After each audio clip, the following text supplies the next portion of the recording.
नमस्कार, मैं मोहम्मद आसिफ और आप देख रहे हैं SPN 9 न्यूज। SPN 9 न्यूज में आज बातचीत करेंगे राहुल गांधी की सदस्यता को लेकर। क्या राहुल गांधी फिर से चुनाव लड़ेंगे? क्या राहुल गांधी वाकई में जो है उन्हें सूरत हाई कोर्ट से जीत मिल जाएगी? ये बड़े सवाल है दर्शकों जो हम आपके सामने रख रहे हैं कि अगर राहुल गांधी चुनाव नहीं लड़ेंगे तो फिर क्या कांग्रेस में बच जाएगा? कांग्रेस के पास प्लान क्या रहेगा? कांग्रेस की रणनीति क्या रहेगी? ये हम आपको बताना चाहते हैं, हम आपको जताना चाहते हैं। लेकिन इससे पहले ये दिखा देते हैं कि राहुल गांधी की सदस्यता रद्द ही क्यों हुई, इसके पीछे की वजह क्या है, मोदी सरकार चाहती क्या थी। चलिए जरा दिखा देते हैं आपको ये रिपोर्ट। आज हमारा देश जिस स्थिति में है उसके बारे में आपको पॉइंट टू पॉइंट कप्तान साहब ने बता दिया है। जो कांग्रेस पार्टी की नीतियां रही हैं और आगे क्या रहने वाली हैं। 80% आबादी हमारी देश की पिछड़े समाज से आती है, उसमें से हम एक हैं। एक ऐसी 80% आबादी जो पूर्ण रूप से सरकार बनाने के लिए सक्षम है।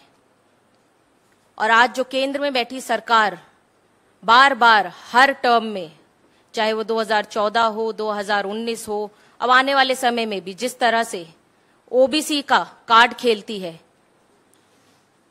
उनका इन नीतियों से पर्दाफाश हो चुका है। आज हम देख रहे हैं कि गैर ओबीसी वर्गों को, स्वर्ण वर्गों को ओबीसी बनाया जा रहा है, उनको ओबीसी का सर्टिफिकेट दिया जा रहा है, सिर्फ मुद्दे से भटकाने के लिए, विचलित करने के लिए, राहुल गांधी जी को डराने के लिए। पर उनको क्या लगता है कि हमारे नेता डर जाएंगे? वो किस बात से परेशान है? अपनी नाकामियों से। उनकी नाकामियां जो नोटबंदी में हमने देखी, जीएसटी में हमने देखी, फार्म लॉज में हमने देखी, जितनी भी उनकी नाकामियां हैं, सीधा सीधा असर पिछड़ी जातियों पर पड़ा है। क्योंकि जो किसान है वो संपन्न नहीं होता है, वो हम जैसी पिछड़ी जातियों से ही होता है। जो छोटे व्यापारी हैं वो भी पिछड़े वर्ग के होते हैं। सीधी सीधी चोट मारी गई है इस सरकार द्वारा। आज जब हम यहां बैठते हैं और सोचते हैं कि किस तरह से देश में हम लोकतंत्र बचाने की बात करें, तो यहां पर हम देखते हैं बीजेपी के लोग विपक्ष को और कांग्रेस पार्टी को कमजोर करने के लिए ओबीसी का कार्ड खेल देती है। क्या है ये ओबीसी का कार्ड? ये ओबीसी का कार्ड उसी तरह है जैसे कप्तान साहब ने भी बताया कि इनके पास एक वॉशिंग मशीन है जिसमें सब लोग धुल जाते हैं। उसी तरह इनके पास एक कार्ड है जो ये दिखाते हैं और किसी को भी रातों रात किसी भी बिरादरी का बना देते हैं। अगर इस देश के चोर पिछड़े समाज से आते हैं तो हम लोगों के लिए शर्म से डूब मर जाने वाली बात है। ये समाज ऐसा है जो जमीन पर काम करता है। ये समाज ऐसा है जो घर में अनाज पहुंचाता है, पालन पोषण करता है। आज आप यहां पर कहते हैं कि ओबीसी को बदनाम करने का काम राहुल गांधी जी ने किया है। क्या बदनाम किया है भाई? आप अजब बात करते हैं। उन्होंने सिर्फ यही कहा ना कि इस देश का पैसा कहां जा रहा है, सच्चाई की बात उन्होंने सदन में उठाने का काम किया। तो आप क्या उनकी सच्चाई को दबाने के लिए यहां पर फिर से पिछड़े वर्ग का सेंटिमेंट दिखाकर क्या चाहते हैं कि 2024 में आपको जीत मिल जाए? पर ऐसा नहीं होगा। हमारा समाज अब जागरूक है, वो समझ रहा है कि किस तरह से खेल खेला गया है उसके साथ। इस शासन में 2014 से आप देखिए, जब से बीजेपी की सरकार आई है केंद्र में, उन्होंने क्या ऐसा काम किया है जिससे पिछड़े समाज को फायदा मिला है?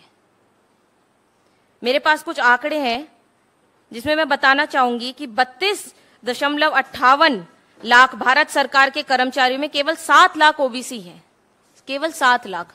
और उसमें भी ताज्जुब की बात यह है कि 6.4 लाख समूह में आपने उनको भी नीचे और पिछड़ा कर दिया, सी वर्ग के समूह में डाल दिया। भारत सरकार में 89 केंद्र सचिव हैं, जिसमें से शून्य पिछड़े समाज से आते हैं। जिस देश का राजा अपने आप को सर्टिफाइड ओबीसी कहता है, उसके केंद्र में 0 ओबीसी समाज से नेतृत्व है। पिछले 5 वर्षों में कितने आईएएस, आईपीएस या आईएफएस रिक्रूट किए गए हैं? क्या है उनके आंकड़े? क्या ये सरकार सार्वजनिक करना चाहेगी? उनमें से कितने पिछड़े समाज से थे, कितने दलित थे? बीजेपी सरकार का हमेशा से ही दोहरा चरित्र रहा है, ड्यूअल पर्सनैलिटी, चाहे वो जातिगत जनगणना में हो, चाहे वो किसी भी तरीके से विपक्ष की आवाज दबाने में हो। आज आप देख रहे हैं कि देश में सारी पार्टियां, 19 पार्टियां एक साथ खड़ी हैं और वो डिमांड कर रही है कि जातिगत जनगणना होनी चाहिए। तो इस चीज से क्यों डर रही है सरकार? क्या डर है? क्या उनका कार्ड उनके हाथ से निकल जाएगा? क्या देश की जो भिन्न भिन्न जातियां वो एक्सपोज हो जाएंगी? किस बात का डर है केंद्र सरकार को? कांग्रेस पार्टी ने हमेशा सच का साथ दिया है, सच्चाई से सवाल पूछने का काम किया है। हमारे पार्टी के प्रेसिडेंट एक दलित है, he is an untouchable Dalit. We are proud of our party. हमारे पार्टी के शासन में पूरे देश में 2 मुख्यमंत्री हैं जो पिछड़े समाज से आते हैं। बाकी जो 2 अन्य राज्य हैं जहां पे हमारी गठबंधन की सरकार है, वहां पे भी पिछड़े समाज के मुख्यमंत्री हैं। और आप यहां पर कहते हैं कि कांग्रेस पार्टी ने अपमान किया है पिछड़े समाज का। आपके शासन में कितने पिछड़े समाज के ऐसे मुख्यमंत्री हैं जो पिछड़े समाज को आगे बढ़ाने का काम कर रहे हैं? आप उसका हिसाब दीजिए। क्यों बार बार आपकी पार्टी ने यह काम किया है कि जब जब पिछड़ों की मांग उठाई गई, पिछड़ों के विकास की बात की गई, आपने अपना सरकार से समर्थन वापस ले लिया है। पूरे देश में यात्रा निकाली गई थी कमल दल लेकर, किसके खिलाफ निकाली गई थी? पिछड़ों के खिलाफ निकाली गई थी। और आज आप पिछड़ों के हितैषी बन रहे हैं। हम सरकार से पूछना चाहते हैं, क्या सच बोलने की कीमत यही है कि आप हमारे समाज को भी बदनाम करें? राहुल गांधी जी को सदन से बाहर निकालकर आपको क्या लगता है कि वो सच बोलना छोड़ देंगे, आवाज उठानी छोड़ देंगे? हमारे नेता किसी से नहीं डरते हैं। इस सरकार के पास 5 कारण हैं। इस सरकार के पास 5 कारण थे कि उन्होंने क्यों इस तरह का ओबीसी कार्ड खेला और इस तरीके की जो राहुल गांधी जी को रातों रात सदन से बाहर निकालने का काम किया। उसके 5 कारण हैं, वो उनके फेलियर है।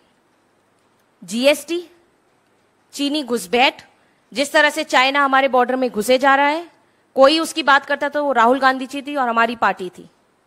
अडानी घोटाला और भारत जोड़ो यात्रा की सक्सेस, और 3 काले कानून जो किसान के लिए बनाए गए थे।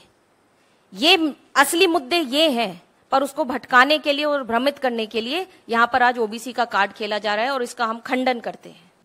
आपने देखा ये रिपोर्ट और देखकर आपको समझ में आ गया होगा कि दरअसल जानबूझकर जो है मोदी सरकार ने इनकी सदस्यता रद्द कराई ताकि अडानी मसले को संसद में रखा ना जाए, बार बार जेपीसी की मांग ना की जाए और वहीं 2024 का चुनाव न लड़ा जाए। हालांकि ये कांग्रेस कह रही है, अब देखना पड़ेगा कि कोर्ट में क्या कुछ होता है। और अगर नहीं होता है सदस्यता वापसी, तो क्या वाकई में प्रियंका गांधी जो है पीएम उम्मीदवारी का चेहरा रहेंगे? ये एक बहुत बड़ा सवाल है। तो 2024 का चुनाव बहुत ही दिलचस्प हो जाएगा। दर्शकों, मैं आपसे ही पूछना चाहता हूँ आखिर में कि क्या राहुल गांधी की सदस्यता वापस होगी? क्या राहुल गांधी जीत जाएंगे? क्या राहुल गांधी बाजी मार लेंगे? ये बहुत बड़ा सवाल है। और अगर जीत जाते हैं तो फिर बीजेपी के अंदर क्या होगा और बीजेपी को क्या खमियाजा भुगतना पड़ेगा? हमें कमेंट कर जरूर बताइएगा। देश दुनिया की बड़ी खबरों के लिए देखते रहें SPN9 न्यूज़। नमस्कार।